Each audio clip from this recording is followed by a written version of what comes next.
Carrie Creso, and I am the host of My Baby Experts, and I will be here with you tonight hosting all the great things that we're going to do, okay? And what we're going to do right now is I'm going to introduce you to our very special guest.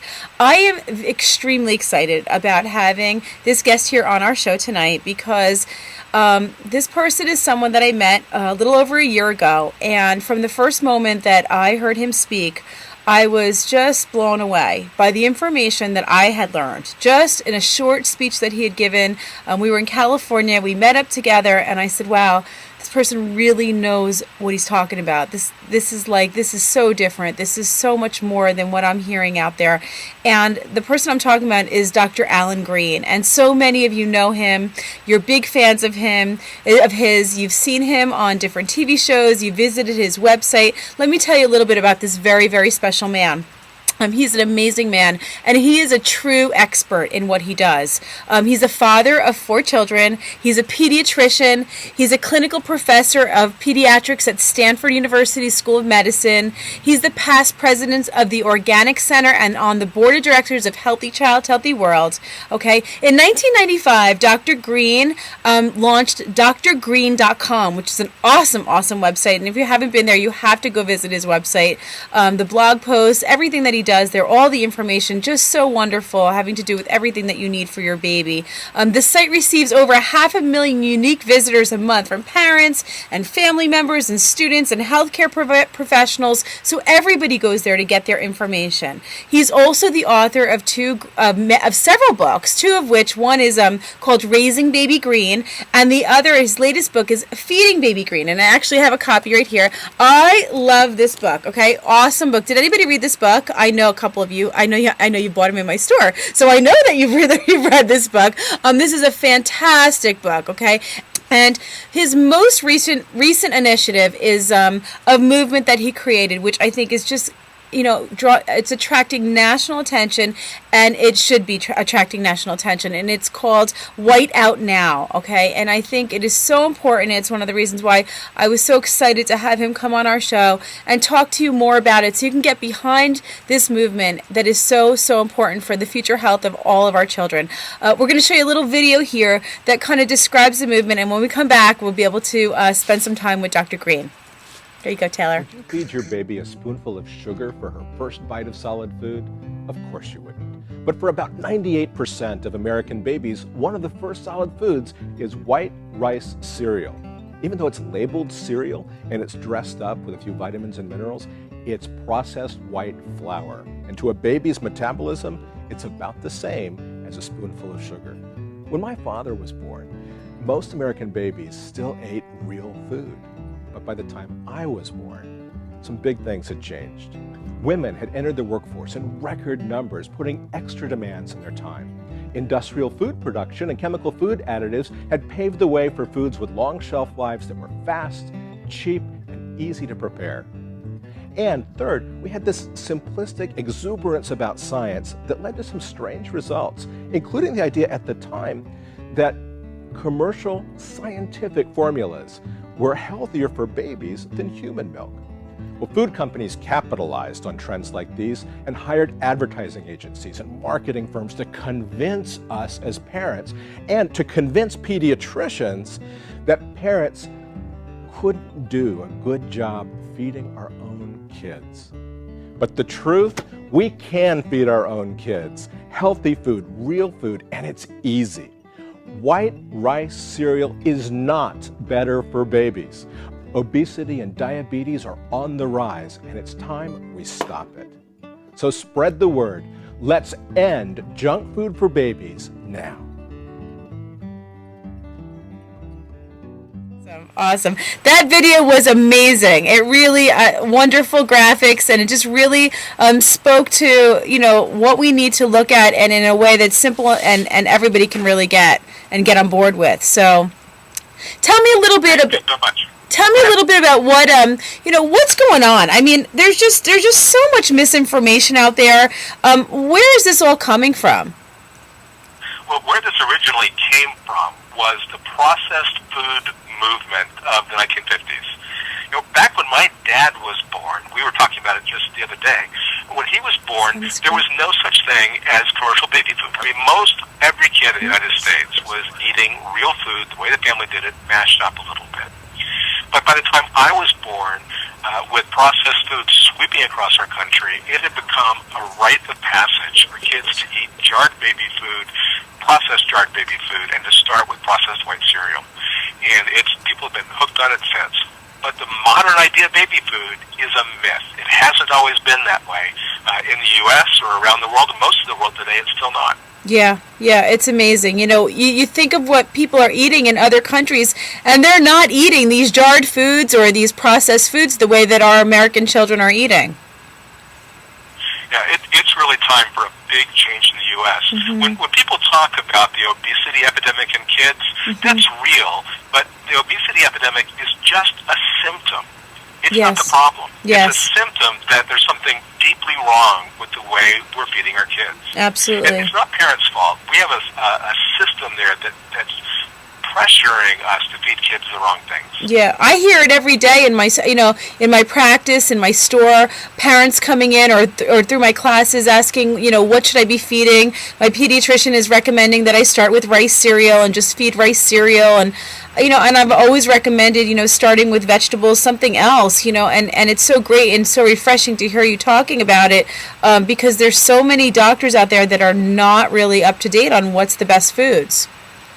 Well, hopefully this year we're going to change it. That's the goal behind this White Out campaign, is to get the word out to enough parents, enough grandparents, and enough pediatricians that white rice cereal ends up off the market just because nobody's willing to buy it anymore. Yeah, absolutely. So, we've got a long way to go between now and then, but I really believe there's no scientific reason, there's no nutritional reason, there's no practical reason to feed babies white rice cereal.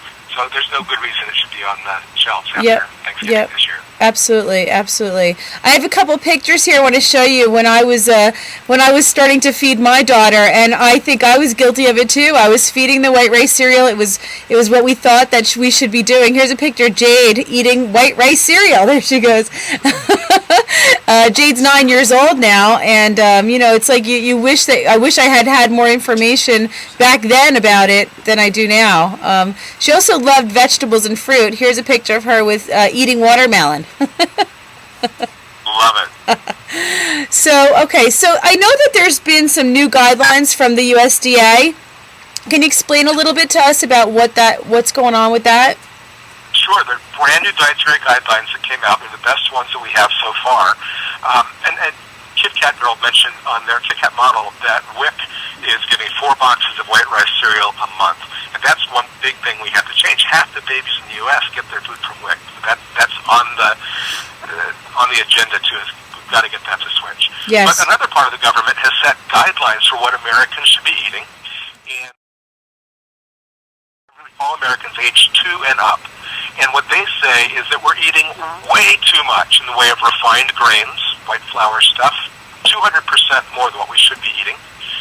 We're eating way too much in the way of solid fats and added sugars in our diet, way too much salt, way too much saturated fat, and not nearly enough vegetables, dairy, or whole grains. Yes. Part of this, they looked at what kids are actually eating now in the United States. And they found out the number 3 source of calories in all of childhood, from 2 years old to 18, the number 3 source of calories in a kid's whole childhood is soda. Oh, God. Yeah. And the number 2 source of calories is pizza. And the number 1 source of calorie are white flour products, white flour desserts. Unbelievable. Just white flour sweet. Unbelievable. So, there wasn't a fruit. The only vegetables in the list of top 25 sources of calories throughout all of childhood were French fries and chips. Oh, my God. And the only fruit on the list was at number 20, and it was fruit juice. Oh. So we've got a long way to go. Oh, my God. Oh my God. It's horrifying to listen to this. You think that might be the case, but when you're actually saying it, I'm thinking, oh my God, this is really awful. Really awful. And the long-term results of eating this way throughout our lifetime and what that does to us and our risks of heart disease and diabetes and obesity and everything else, just unbelievable. Oh, it's tough. When I started in pediatrics, it was really rare to see a kid with high blood pressure. Yeah. That was something middle-aged elderly folks got. Yeah. Or that had cholesterol out of whack. Or that had blood sugars around whack. Or to see a child with a waist size over 42 inches. You never saw that. Wow. But today, so quickly, today, 2/3 of high school students already have at least one of those middle-aged conditions. We're looking at a problem here. Yeah. And part of our problem, though, is that it's really hard to get kids to change their eating habits once they've been set. It's possible, and I work on that every day. I'm part of the school lunch program and part of bringing salad bars into every school across the country, and we can do it. But there's this thing that most parents don't hear about called neophobia that is a normal part of childhood development, nutritional development. And neophobia is the fear of new sources of food or new foods, new styles of eating. And it usually starts soon after babies start to walk, soon after they become toddlers. And it really gets more and more and more up until they're about age 3 and then stays there until puberty. And it makes sense. Neophobia is a good thing. Yeah. It's you wouldn't want a kid to toddle away from their parents for the first time and pick a berry and eat it because it could be really bad for them. Oh, right. Or to pick a leaf, and it could be poisonous. Yeah. So they're designed not to trust new fruits or new vegetables or new sources of food. So interesting, yes. Yeah, so the best thing we can do is to expose them to the right stuff early on, at the very beginning, so they'll have this deep kind of trust for it. And I know that in the past we've talked about that early on introduction starts even earlier than some of us think, even during pregnancy. Isn't that right? Yeah, that's right. Well, so one of the things we've been studying in the last decade or more is how food preferences develop. And it turns out there's this process that's called imprinting. And the guy who first coined this term, it's not like Twilight, but it's a different thing. This was Conrad Lorenz, and he studied geese. Yes. And he found out that the very first, there's this critical window right after they hatch, that if they see a moving object, they will imprint on it. And what that basically means is they will fall in love with it, they will follow her around, they will imitate it, they will become deeply attached. And typically it's the mom. Yeah. And so the baby goose sees Mama Goose, and it's the most protective, wonderful thing that could happen to them. It's fantastic. But he proved that if, in that critical window, if they see something else move instead first, they'll imprint on that. And he did it with a toy train. And they'll imprint on the toy train. Yeah. And then even if the mom is reintroduced and tries to get their attention, they will totally ignore the mother and follow after this toy train. Amazing. And mom will honk at them and will nip at them, trying to get their attention and protect them, and they will ignore the mother. Yeah. And as they grow up, they'll make toy train noises, and when they grow up, they'll even try to mate with toy trains. They've turned into a toy train. Yeah. For life. Yeah. Does not work out well. So he went on to prove that animals will imprint on food. And that's what's been happening in the U.S. is during those critical windows, we have been teaching kids to fall in love with the wrong stuff, and they're ignoring the delicious, wonderful food that their bodies are built to crave. Yeah. So, and the imprinting happens in geese. It's that one tiny few moments, but in humans, it actually takes place over many, many months. Yes. And it involves not just one sense. It's not just what you taste, but it's what you see and hear and taste and smell, all kind of coming together. Yes. And it's repeated exposures with all of the senses, and eating a rainbow, seeing the colors, repeated exposures over this period of many months. So during the baby food period, if a kid is exposed to something on average 6 to 10 times, yes, they have about an 85% chance of falling in love with it. And it's still likely, all the way up to 15 times for the ones who hadn't, that they're likely to fall in love with it. Yes. But it doesn't start with solid foods. It goes way back before that. During breastfeeding, kids are already imprinting on foods. A lot of women don't get how many flavors come through breast milk and how much that makes a difference to kids. But there have been studies showing with moms who don't eat carrots that you can give the breastfeeding moms carrot capsules so that the flavor's getting in there, getting into the breast milk, and the other half don't get it. 12 servings of carrots just in the breast milk, and then they wait a few months and feed the babies solids. Independent observers, and the babies who were exposed to the carrots in the breast milk recognized it and liked it right at the beginning. Yeah. And other babies didn't. It's not too late then. Yes. But you can jumpstart it during breastfeeding. And like you were saying, Sherry, even before they're born. It's amazing. They have more taste buds before they're born than any time later in life. I mean, why would we go through the trouble of actually building all of these complex taste buds on the tongue and the gums or the roof of the mouth just to disappear right after they're born? It makes so much logical sense. I mean, of course, right? Yeah, they're learning what the healthy foods are in our environment. It's this wonderful system that makes it so easy for them to learn to identify great food. Well, you have to don't mess it up. It's like you have to think of like children in other cultures. Children in India getting used to spices that our children are just not able or willing to eat. They're used to the foods of their cultures, and it's obviously coming through the milk, and the flavors are there. And I think of my own children, and I know that I ate so many different flavors when I was breastfeeding, and my children are very good eaters. Even spicy food. My 9-year-old loves spicy food. I love it. She'll eat everything, and it's just, you start to think how many kids are just growing up on macaroni and cheese and chicken fingers because they really just never get the flavors. Right. Now the good news is we can learn to truly love great foods at any time in life. It's not too late. Yes. In fact, I'm systematically going through the list of the foods that I used to hate. To try to fall in love with them. And so things like lima beans is one of my most recent ones. I hated lima beans. In fact, we had in my family the phrase, some people cry uncle if they're in trouble.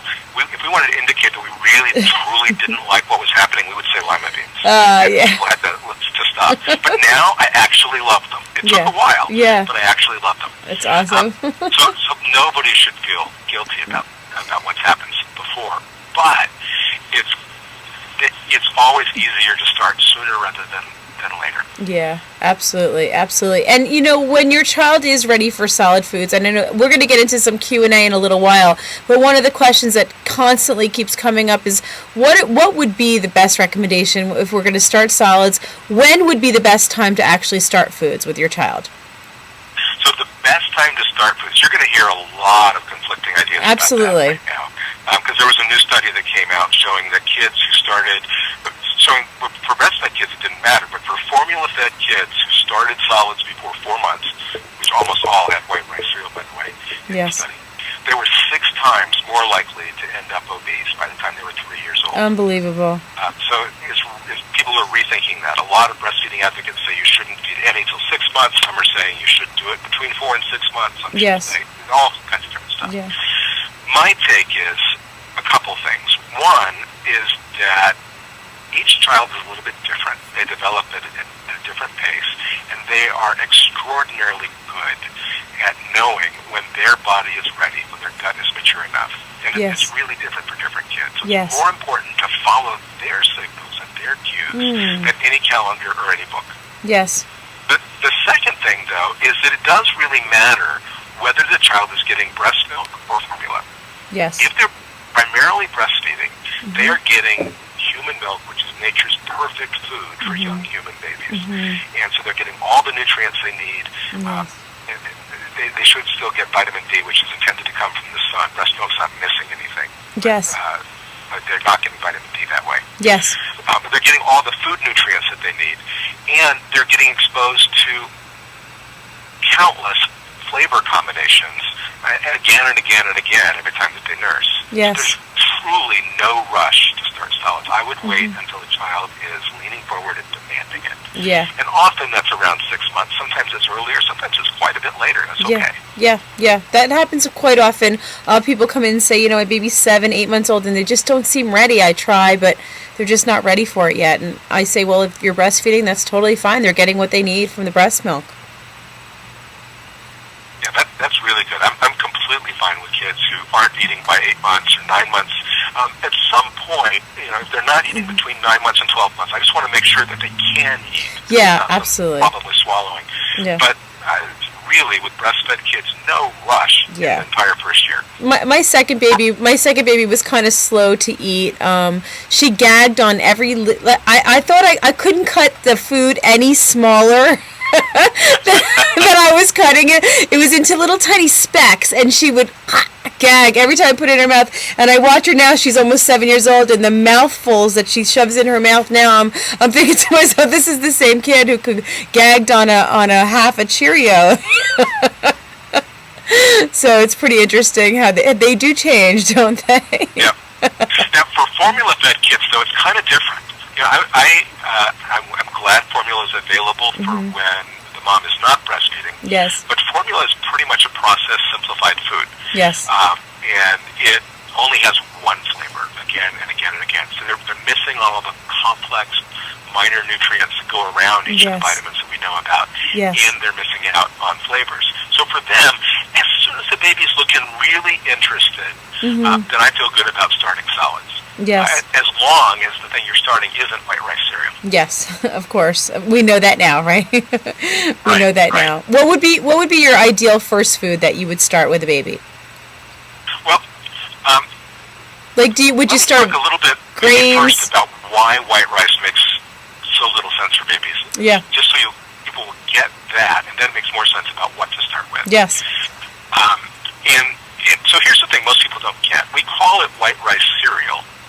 But what it really is just processed white flour with a few vitamins and minerals sprinkled in to make it more marketable. But it's white flour is what we're feeding kids. And it's more or less the same metabolically as feeding a baby a spoonful of sugar. It starts turning the sugars before it leaves the baby's mouth. It's pure glucose by the time it's absorbed into their body. And what happens is, I told you 6 to 10 times for baby to like something. Yes. Well, and as all the senses, well, what's happening when those babies are really looking forward to their first food? They're craving it. They're studying other people eating. And they want to know this whole experience.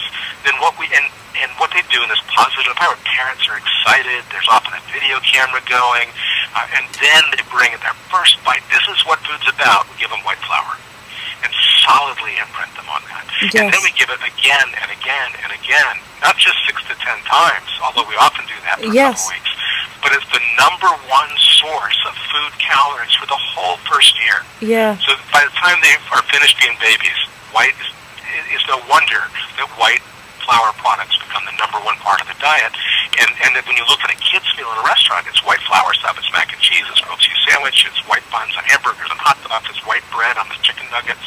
And the pizza, That's the wrong first food for Absolutely. The right first food is pretty much any of the things that we want kids to eat more of. Yeah. Vegetables can be great choices, or fruits. A whole grain, brown rice or oatmeal could be a reasonable choice.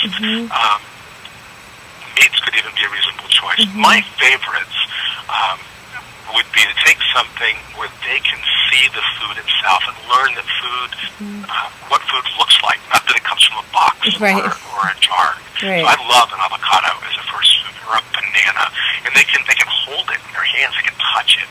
They can see you actually eating some of it first. Yes. And then you can mash up a little bit with breast milk and just feed it straight. It's easy. It doesn't cost anything more than what you'd spend for yourself. Just take a tablespoon out of it and give it to the kid. So wonderful. Or a sweet potato is a great choice. You have to cook that one first. Yeah. It's also colorful and delicious. Love doing that.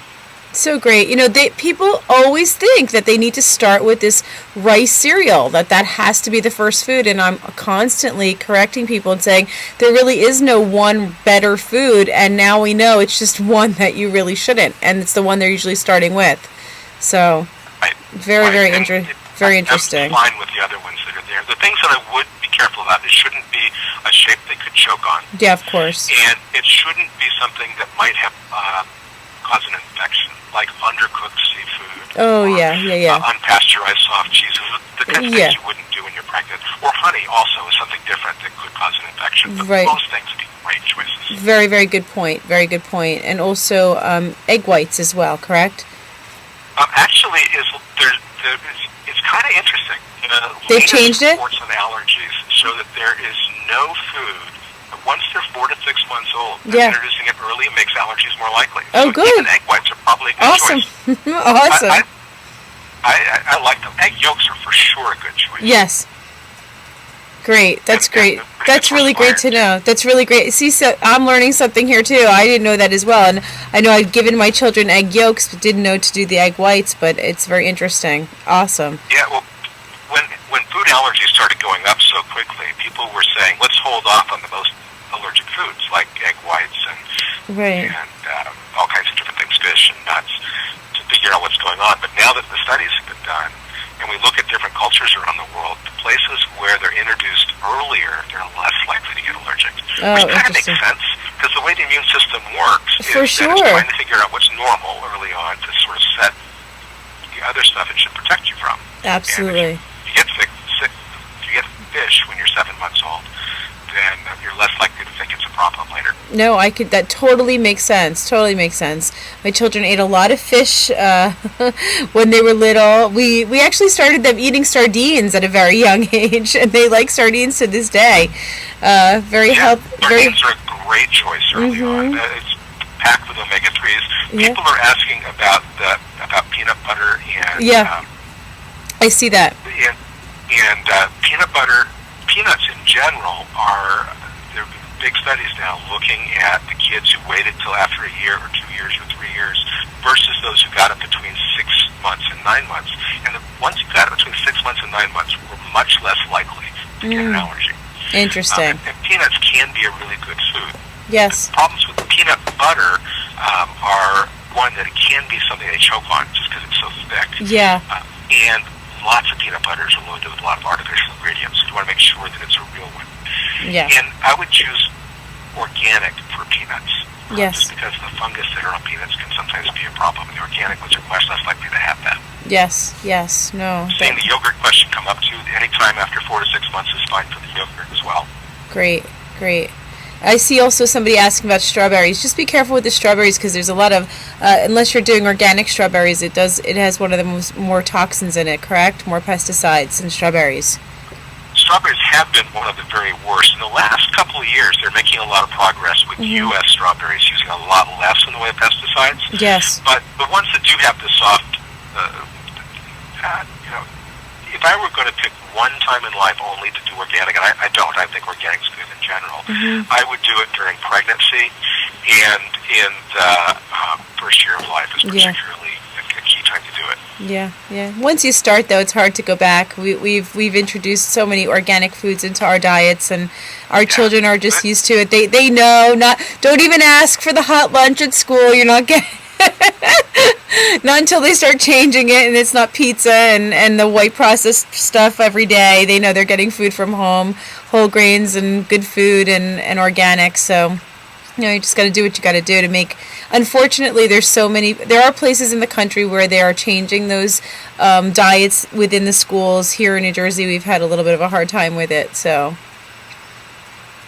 I've seen the cottage cheese question go by several times, and that's fine to start also between 6 and 12 months.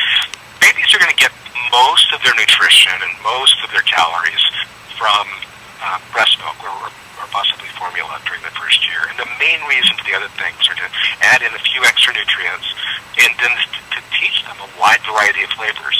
And that brings up another point. Most pediatricians are still saying not to introduce more than one food every 3 to 5 days. Yes. And you can throw that recommendation out. The science shows that does not decrease allergies at all, which is one of the big concerns. And that what you do when you only feed one food for 3 to 5 days is you teach kids, you imprint this idea that variety isn't that good. That you want to have a few things. And those kids end up pickier eaters than they would otherwise. They've done studies where you just keep the new foods coming as fast as you do it, and those kids end up not only liking more foods right away, but more adventurous eaters in the long run with no higher rate of allergies. Yeah. Now, if they do get symptoms of an allergy, it's a little tougher detective work to figure out what it was. Yeah. But that's a pretty small price to pay for making them pickier eaters. Absolutely. You can always cut back and start to wean out and figure out what's going on. But making them want to have a variety of foods is more important, I would say, for sure. I also noticed in the chat room, and this has come up before, the whole idea of yogurts and fruit or vanilla flavored yogurts. And I always thought to myself, wouldn't it be better to start with a plain yogurt? Why get them used to something sweet if you don't need to?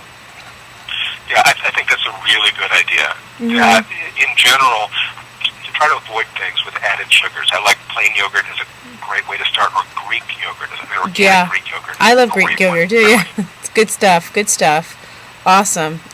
Let's ask a couple of questions. Let's answer a couple of questions that did come through the RSVPs. Is that okay? Okay, sure. All right, great. So let's start with, there's a question here from Kimberly in Colorado. And Kimberly says, is there a food pyramid for infants? I'd like to know how many calories, how many grams of protein, carbs, fiber a baby needs each day. I guess there's some confusion about that for many people. There is a lot of confusion about that. And it's actually, people are talking about how they feel like they need a PhD. It's actually so much simpler than people think. Yeah. And the whole thing, before answering that, if you want to make your own baby food, yes, then it's not like you have to make separate food for the baby. It's take whatever you're eating, yes, and mash it up, so it's a consistency they can do, and give them some bites of it. It's easier than having to cook for an extra person, and that way you have family meals all the way along. It makes life easier to do it. To imprint on that. It's awesome. So in terms of the recommended dietary allowances, the number of calories, the amount of calcium, and all of that, you pretty much don't have to think about that for the first year. There is a dietary reference intake for infants. If you want to find it online, it's at iom.edu. The Institute of Medicine has a nutrition summary for DRI's, dietary reference intakes. Yes. But babies are born with this incredible ability to know exactly how many calories to get, as long as we don't mess with that. Yeah.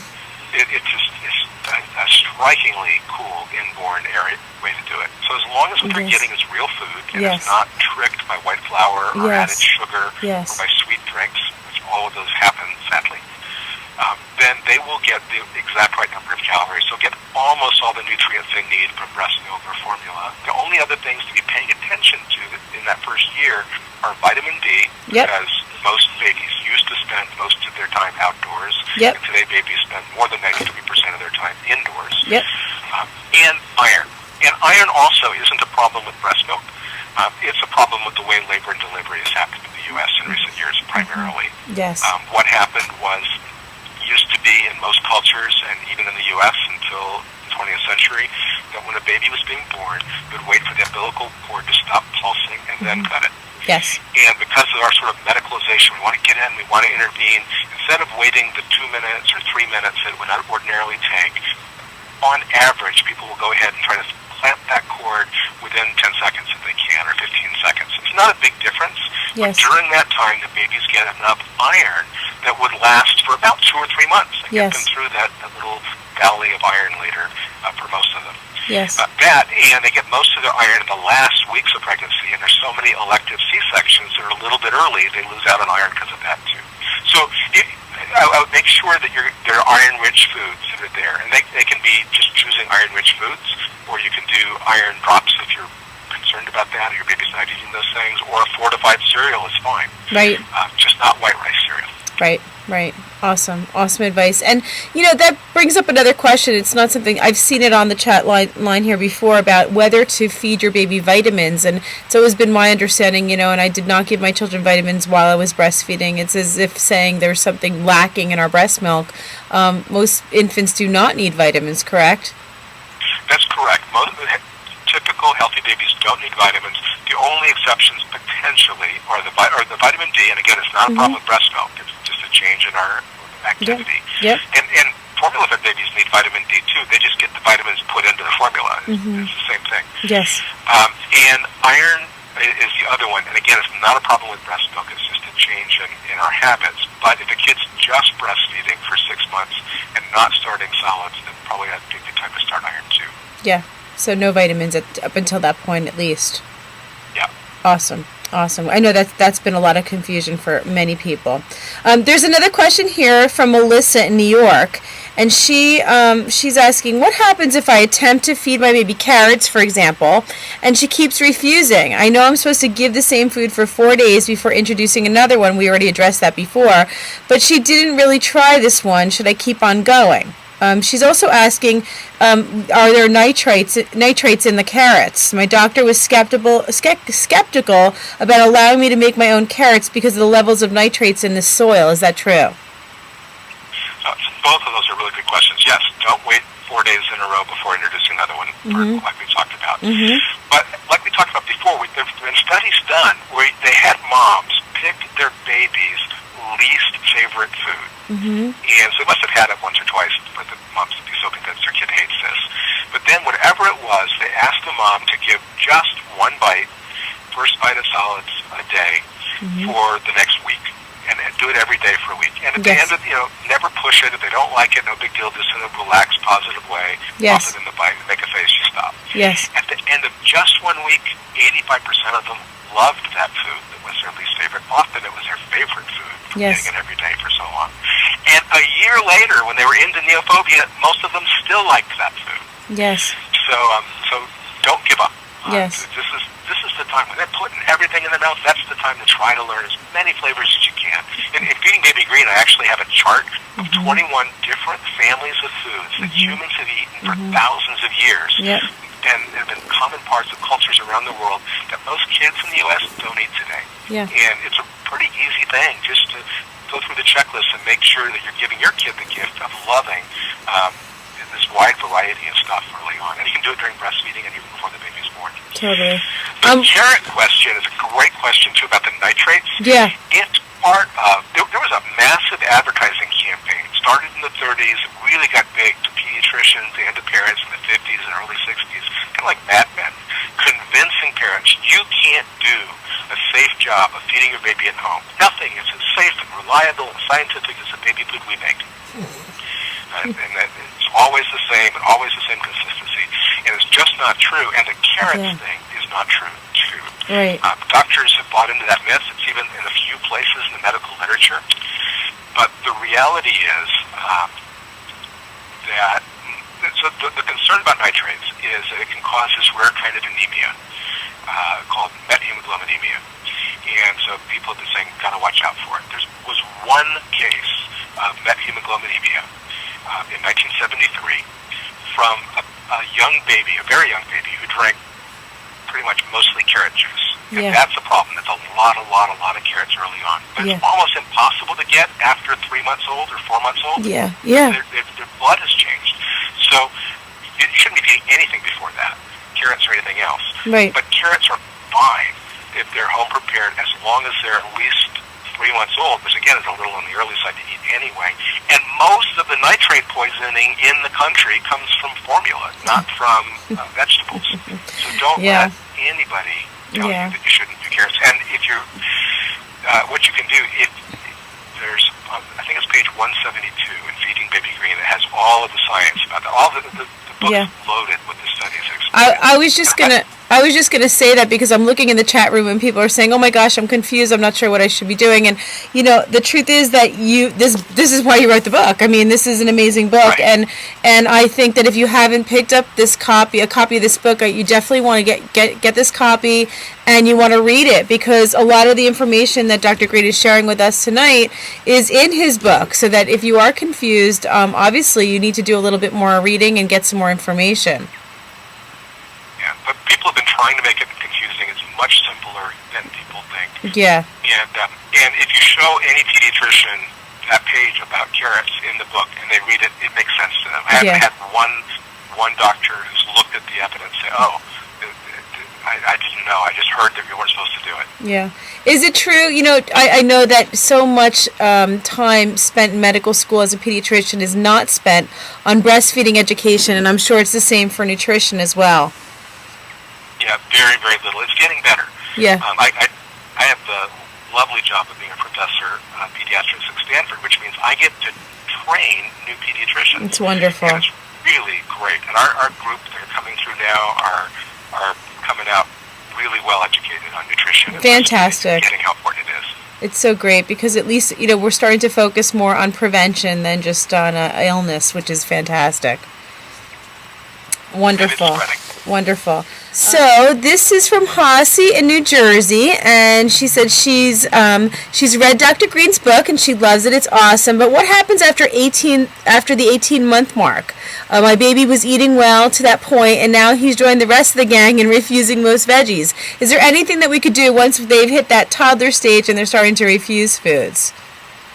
That is a really good question, and there's several things there. First of all, that's the neophobia we were talking about. Whatever kids ate before, it does tend to narrow down for most around that time. Mm-hmm. And so the broader you can do before that point, the better, and the more variety of speed and spices, the better. Yes. But once it does set in, there are a few things that can help.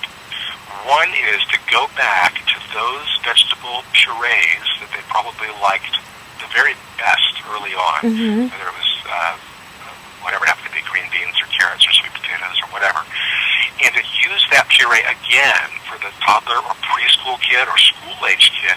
Don't let them know it's baby food, but use it as a dip or use it as a spread on some whole grain cracker. Oh, what a great idea, yeah. Or use it as a sauce on pasta or chicken or whatever you're doing. And they'll often go back to those veggies the easiest. So it's a really nice way to go. Yeah.